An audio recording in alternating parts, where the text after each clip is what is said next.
Hello, hello! Hello, Hi, hello, hello, friends. hello! Hi, friends! We're back in 2021 and we're doing something a little jazzy, a little special today. What is that special thing we're doing today, Angelina? Marley, I am so glad you asked me that. Today is our first 2021 Spotlight of the month. Now What? we are switching things up a little bit, and we're doing a spotlight every other month, and then Rat Revolution will be in those off months of that. So Because we're busy bees.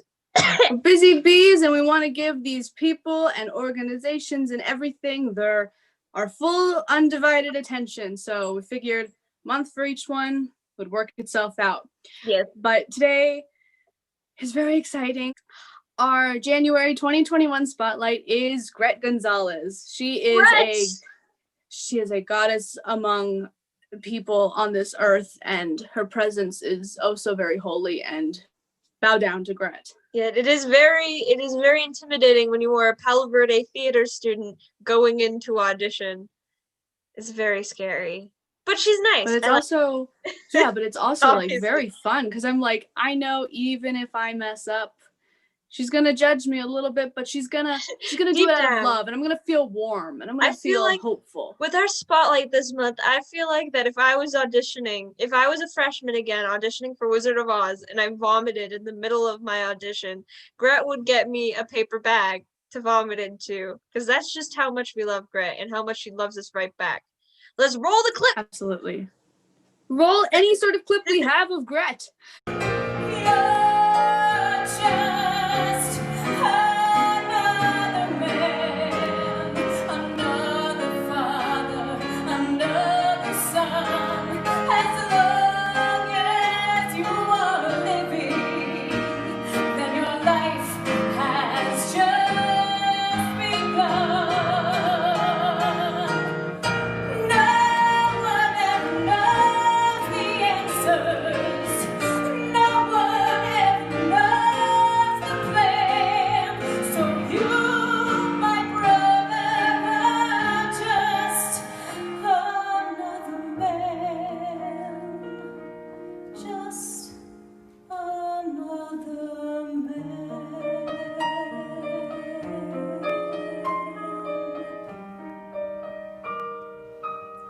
Just another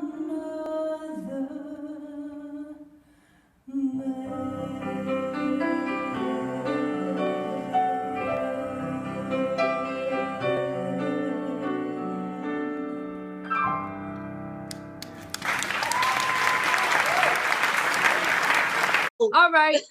All right, so let's not keep you dirty rats and scoundrels waiting. Let's get the woman in here. Yes. Big balls. This is exciting. I didn't know Gret was short for Margaret. That's Yeah. a surprise.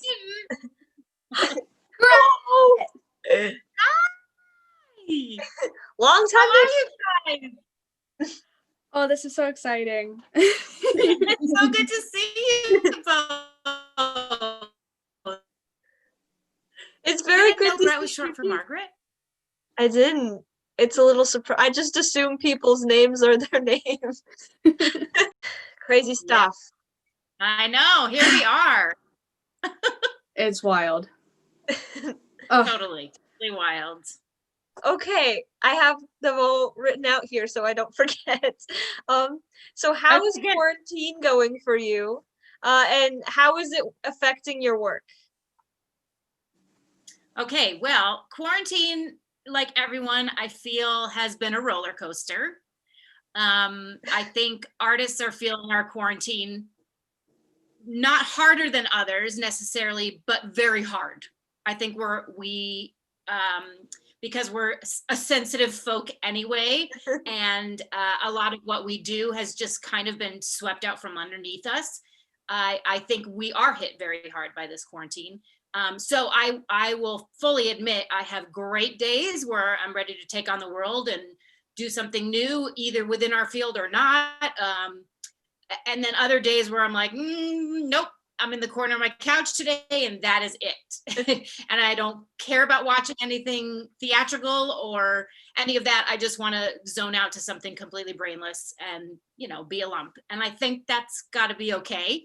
You know, you read online, everyone's saying the same thing. So you think, okay, that's very normal for me. And how it's affected my job is I was on tour when quarantine hit. I was on tour with the Cirque du Soleil show Volta, and I was one of their backstage managers. So basically what happened was we were on a city break, and which means we were actually at home because we had just finished in LA and we were going to Costa Mesa. So on the 2-week city break, we were at our own house, and that's when quarantine hit, everything shut down.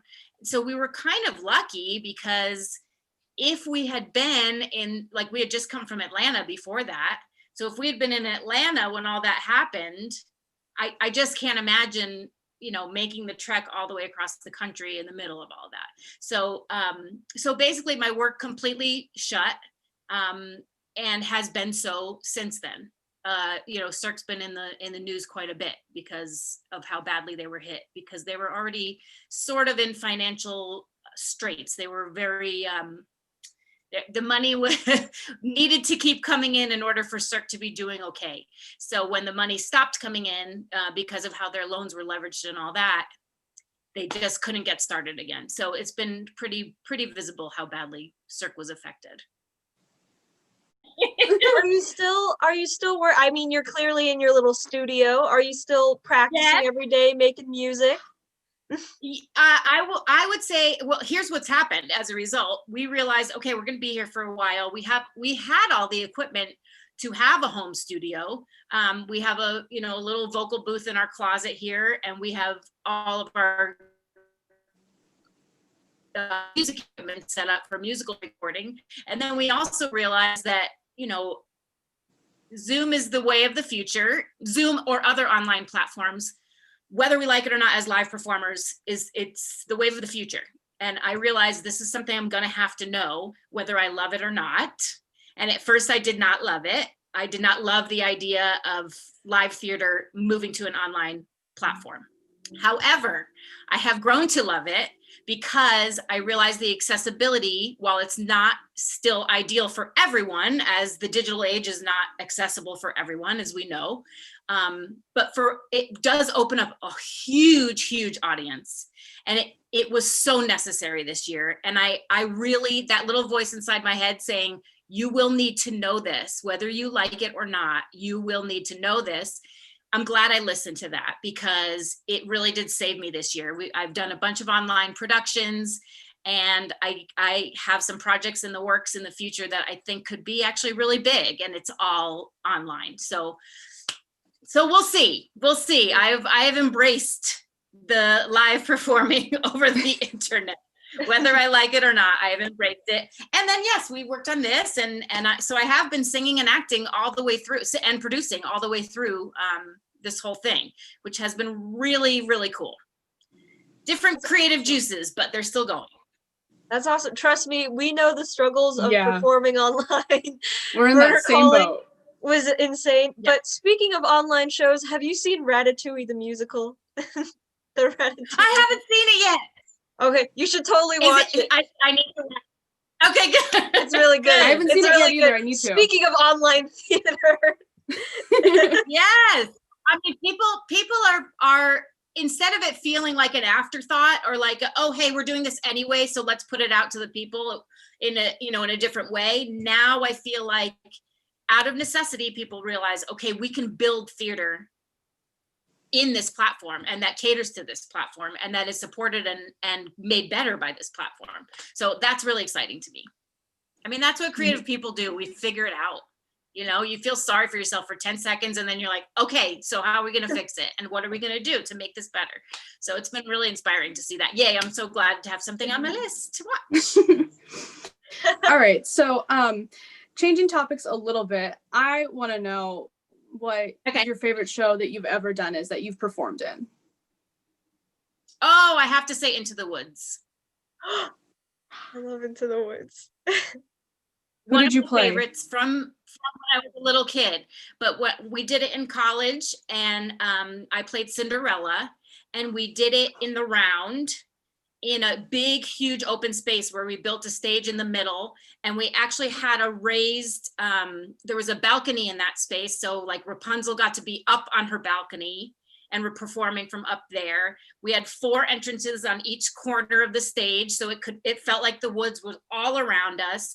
It was one of my most favorite productions ever. And I've been in professional theater for almost 20 years now. And I still go back to that college production because of how much fun it was.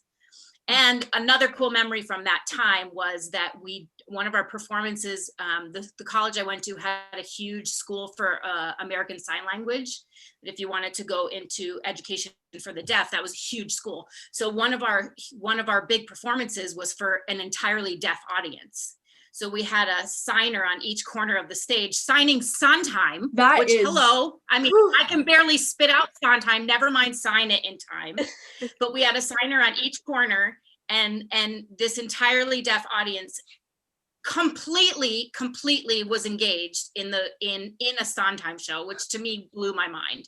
And so at the end, we got this completely silent applause, but it was one of the most powerful theatrical moments I've ever had in my life, because you just thought, how is this ever going to fly? But it was so well done. We had so much fun.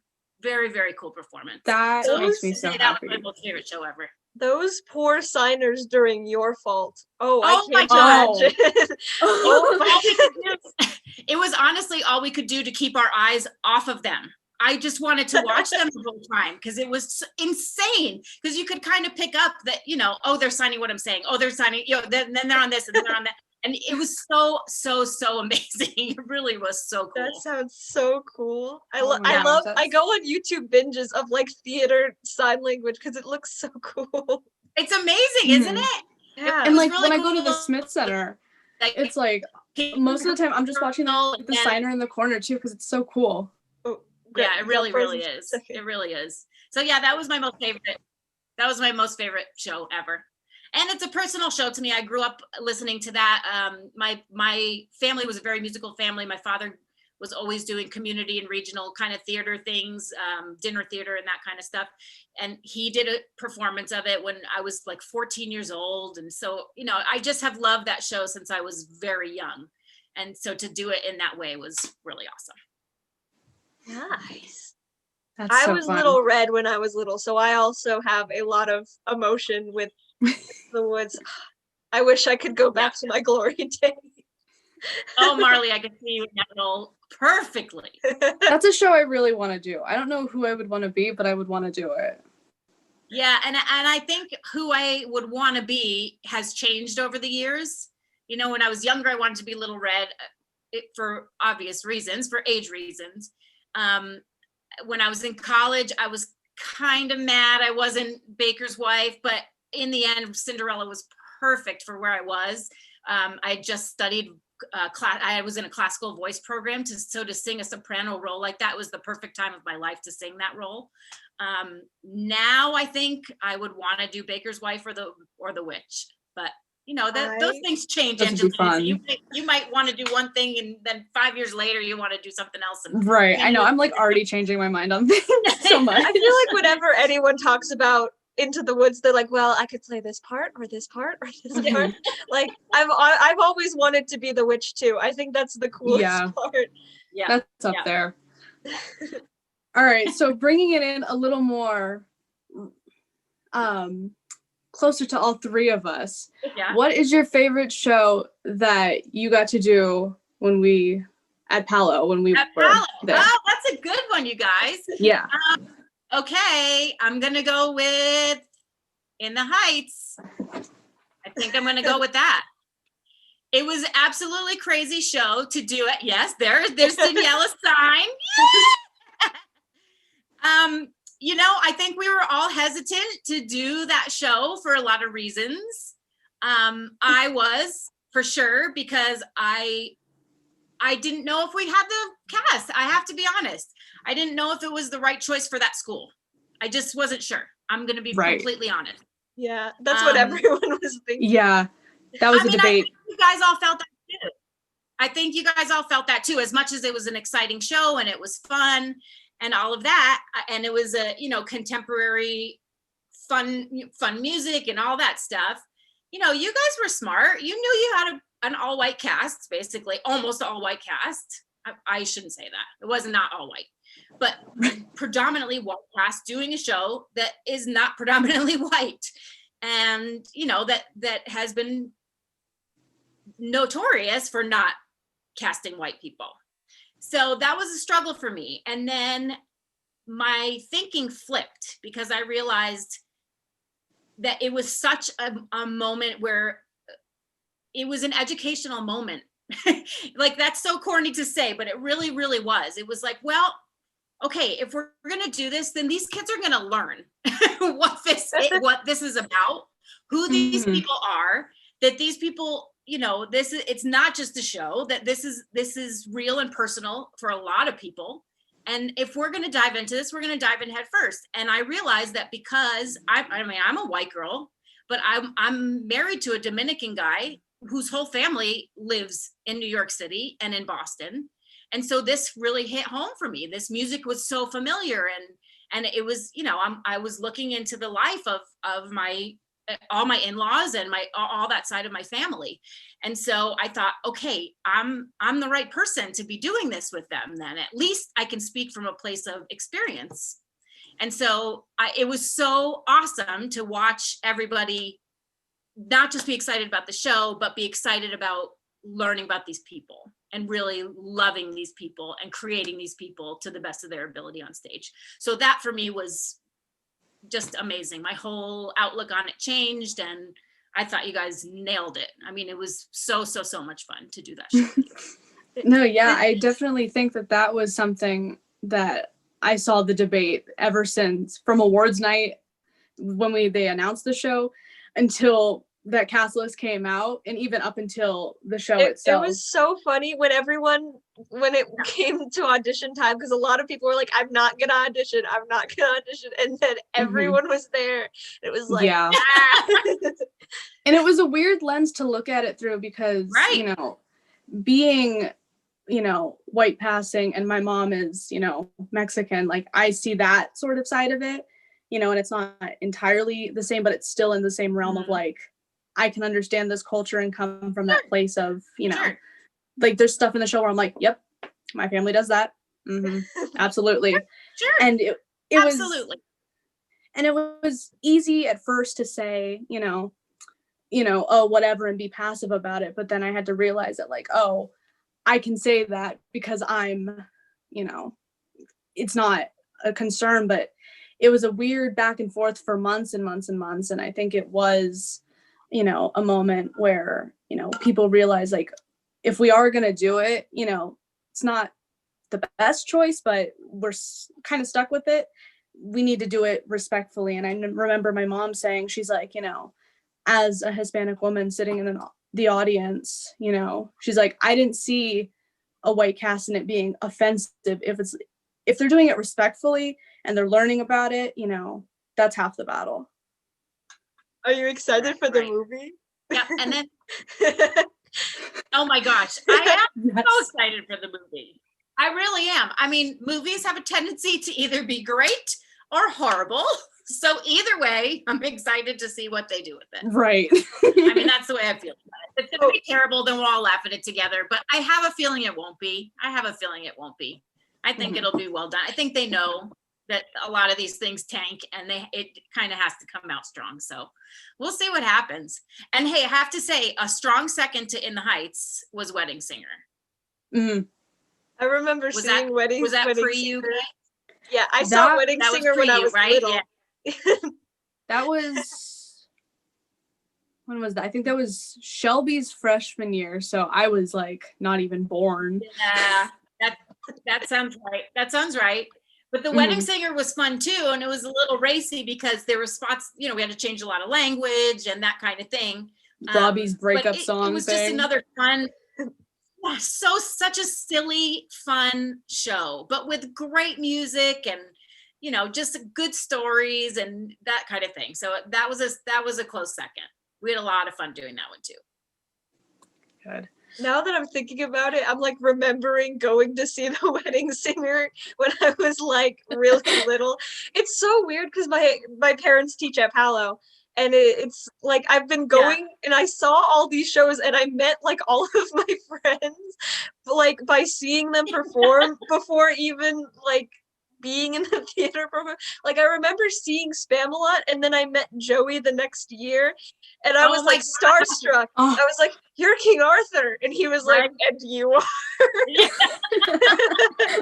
And then you became fast friends. Yeah, I was texting him Spamalot was about that fun the other too. day. Spamalot was a lot of fun. that That was a was. fun show. I really I liked wish I that was show. born 1 year earlier so I could have been in Spamalot. Oh, Marley, it's right up your alley, girl. That would have been amazing to have you in that cast. It was. Oh, Spamalot's- like I was watching Monty Python the other day, and I was like, "That's where the songs go." I know. I still accredit that show to my ability to get changed fast because those quick changes for Laker Girls was like, oh my god. You had Oh the my cute little God. like wedding outfits. I remember those. I remember the fitting for that day, and I remember the original costumes that we were gonna wear, and it was Boob City. It was, Wouldn't it be better to call it Titty City? you know, I didn't think about that, but Come here we on, are. Selena. Uh, I did kind of going back to the In the Heights movie, a funny anecdote. We had Sam, he played Kevin, if you remember. And his mom was in the audience, obviously, and we're now dating. And we had her convinced that I was a main character who had like a solo and that she just completely forgot that I was in the play. So when the In the Heights trailer came out, we'd pick on her and I'd be like, "Oh, look, that's my character. She's singing my song in the trailer," and she felt really bad. So I'm excited for the movie to come out and for her not to know who I am. Or trying to keep it up as long as possible. I'm a very mean person. Poor Amy. Amy Richmond. Oh. I was gonna say, this is still going on? Oh my gosh. Okay, I won't give away the secret. I hope she doesn't watch this. Don't tell. But anyways, speaking of roles that do not belong to us, fun segue there. Yes. What's your dream role, Margaret? Oh my gosh. Well, someone just asked me this at the beginning of quarantine. And well, it was like, what's your dream show? And I was saying that I think it was because I was feeling so isolated at that time. I kept saying that I wanted to do something that had a huge ensemble, and I didn't care if I was like third tree from the left. I just wanted to be in like one of those big epic shows. So, something like Les Mis comes to mind, where like the whole stage is filled with an epic chorus. But I also came back to the role of Evita. I don't know why that's been in my mind, maybe because of all the political unrest going on and political theater that's been happening. But I have always wanted to play that role. And so I think now that I'm coming to the age where it would be a little more appropriate for me to do that, that's coming back into my mind. So I don't know why that one, I'm not sure why. I'm not sure why that's hanging there. It's a good pick. That is. An oldie but a goodie. Yeah. So has your dream show changed since the beginning of quarantine? Is it just Evita in general now, or do you still want to be a part of the epic Les Mis experience? Yeah. I think that's what I miss the most, honestly. I just miss the camaraderie and the putting it together. I mean, to be corny and use a theatrical quote, but that's what I really do miss. I miss that the group sessions, whatever they may be, whether it's, everybody in rehearsal or everybody in a meeting or a pre-show meeting or a production meeting or whatever. I just miss that. I miss the coming together and creating the magic. And then the audience, obviously, that the huge crowd. Just the collective experience, I guess. That doesn't mean it has to necessarily be an epic show like that. I mean, it could be a small ensemble show with an epic audience, I suppose. But I do still miss that. Yeah, I would say that has not changed. And sort of going back to the camaraderie and kind of, I guess, with Palo and stuff, as an educator, what has been your favorite, or like, what are some key moments where like being musical director when you were like, yeah, this, like, you just got the feeling of like, this is a good show. This is a good moment and a teaching moment, or, just An in aha general. moment, if you There you will. go. That's the word. Well, there's a couple that come to mind. One at Palo was when we were doing a production of The Sound of Music, and we weren't sure. Do you guys know about this? Were you around? No, I don't think so. I remember they Right did a before you- showcase where I was like the youngest one, but I don't think I did the actual show. I we have might a have been shirt there, with Brett. it. We might have been there. Maybe. Oh my gosh. But we were doing that production and we weren't sure. I mean, we thought we had a Maria and all of that, but we didn't have, I mean, that show requires some very legit singing. And we weren't sure that we had in the department at that time somebody that really could handle the Mother Abbess, who has like show-stopping numbers in that, so a big show-stopping number in that show. And the nuns had some very intricate harmonies and had to be full soprano down to low alto, and straight ahead music. I mean, it wasn't super intricate music, but it had to be absolutely lovely, or it just wouldn't fly. I mean, it just wouldn't. And it was one of the first years that the choir department sort of finally started collaborating. For a long time, the choir department and the theatrical department there didn't really cross over each other. So this was one of the first years that a lot of choir kids were not allowed. I don't mean that, but they able, I guess, to audition and be a part of the show. And so as a harmony geek and my background is classical singing. So for me, I was so excited. And, we got some amazing, I think my signal's not so great. We got some amazing people from the choir department that year. And so all of a sudden, as the theater magic always happens, at the last minute, you think we're gonna have nobody. We didn't think we'd have somebody who could pull off playing the father. And we got this amazing choir guy, and we got, all these people just materialized, and that music was gorgeous, absolutely gorgeous. Another one was, I was working up at Legacy High School, and we were doing a production of West Side Story. And again, we had a fantastic cast. And I thought, oh my gosh, this is some of the hardest music ever written. I mean, the quintet is like ridiculous.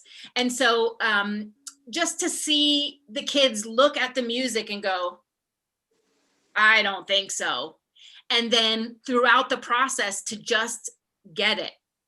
And then to watch it happen live at the end and remember back to where you started. I mean, just things like that, where you really, and even as the musical director, you're going, I just don't know. I mean, I'll do everything I can, but they have to tie it together, and they have to deliver on the day of, they have to do it. They have to do the homework. I can't do that for them. So just moments like that, I think, are the most rewarding as a musical director in education. That you look at it and go, I know they can do it if they put their mind to it, but are they going to put their mind to it? I mean, that's really the key. And then when you think, do I even have the people? And then they come from somewhere. They always come from somewhere. Mm-hmm. And that's the thing. Sorry. Sometimes you even think, I don't have the people, and the people that you do have sometimes show up and show you something you didn't know they had. I mean, that's that's really truly the best part, is when you think, I don't have the people, and then the people that you do have surprise you. So yeah, that's the best. That was something I think I kind of always relied on, like for myself, it was like, when we would have those really rough rehearsals where like we'd end a rehearsal early because it was that bad of a train wreck. It's like, we always know that like it's going to come together somehow, some way. And I think that's just a very telling of the people and the community that's built within it. And I think it's really cool to see. Yeah. And sometimes it's okay to call rehearsal and say, it ain't happening today. Yeah. I'm not going to make it feel like it's never happening. So let's call it now and we'll start again tomorrow and it'll be fine. You know, I mean, sometimes that you have to do that. You have to do that. You have to give everybody a break and say, yeah, you can be okay. It's not today. And that's okay. It's going to be tomorrow though. Yeah. I remember that happened with Jitterbug and everyone was just so like bags under their eyes and it's like, just go home. Oh, Door shut? Sure. Bye. I told you that would happen if you didn't close your door. Man of the hour. Let's get it up. No, yeah. I remember Jitterbug during- was nasty. Jitterbug was nasty. But you got it. I remember we were waiting for you for a rehearsal for In the Heights, and everybody was singing everybody's songs. We were all screaming all the parts, and then I remember you walked in and you were like, "We're not having this today," and you know, because everybody, I got to the point. Remember where you were like, "All right, you sing your own parts or you don't sing," and everybody at first was like, but I think from then everybody was like, "Oh, we need to start taking this seriously." Well, I mean, the inspiration, the fact that I'm walking into a rehearsal and people are already doing the music is fabulous. Until that happens so much that I realized they're not practicing their own crap because they're worried about, they love singing this part or they love singing that part. Well, that was great for 2 rehearsals, maybe the first week. I'll give you the first week of that excitement. After that, get on it, guys. We had way too much work to do for you guys to be messing around on all, you know, somebody else's solo. Mm-hmm. Well, in another horrible transition, speaking of In the Heights, I remember there's a Piagua stand, and that's a fun snack you can have. Gret, what's your favorite rehearsal snack? I have the red string. Oh my God. Connecting. There it is. My favorite rehearsal snack is, I think, trail mix. It's so boring. It's so boring, you guys, but it doesn't mess up your voice. As long as you have water to guzzle down afterwards. It's good protein. It gives you a boost of energy, but it doesn't like coat your throat. It doesn't make you worry. Like if I'm worried about singing or performing or getting through a rehearsal or whatever, I don't often want to have a big meal in my stomach. So my standard go-to is a handful of trail mix and a big bottle of water. And you've got your you can make it through just about anything if you have that. That's a really solid choice. If you get lost in the woods with your rehearsal snack, you could live off of that. Exactly. That's really good. It's true. Hansel and Gretel, I could just drop sunflower seeds, find my way back to where you Do you get like the hearty trail mix that's like nuts and seeds, or do you get the ones with little M&Ms? I think both. Okay. I love both. I love both. But if I have I like to picking sing, the M&Ms out of I don't them. want the chocolate. Yeah, I don't want the chocolate. But I do like dried fruit. I'll take the dried fruit. Yes, thank you very much. I like when I was little, I just picked the M&Ms and almonds out of it. Like my dad would be like, "Here, have some trail mix." I'd be like, "Okay." And I would see like the M&Ms were like such like a safe haven for me. I'm like, oh, something I know in this bag, and I would get those and I would eat them. yeah. No, here's the thing. I don't understand why my dad would ever offer me trail mix because I have a very, very serious allergy to peanuts. So I'm like, that's a bad move, Tom. Yeah. So every time I'd eat trail mix, it would be a gamble. Same thing goes for like granola bars. Whenever I'm offered a box of chocolate, it is a very dangerous excursion. It's like, okay, the back says this one doesn't have any peanut. I mean, I'll still eat it, but it's I'm sweating. They all say made in a facility. They all say made in a facility that processes peanuts. I mean, it's true. Mm-hmm. Say a little prayer and then take a bite of the trail. What a way to go. I would die eating trail mix. I'd see that fitting. Live on the edge, Marley. You know? And we would make a very grand scoring behind it to make it very dramatic and lush. Yeah, on that note, I know we are running out of time on Zoom because Zoom is mean and only wants to give us 40 minutes. So know. any closing thoughts, anything you want to plug or get out there? We are so grateful and honored that you are our first spotlight of this new year. Yay, And we love you so 2021. much. Let's make it a better one, huh? Yes, absolutely. I mean, I know it's not going to happen quick, but we can only go up from here, girls. I mean, that's Absolutely. It's so funny watching like the New Year's specials at the end of this year, because usually it's like, let's look back at this year and all the stuff that happened. And the hashtag this year was Escape 2020. Yes. It's like, whoa. Forward.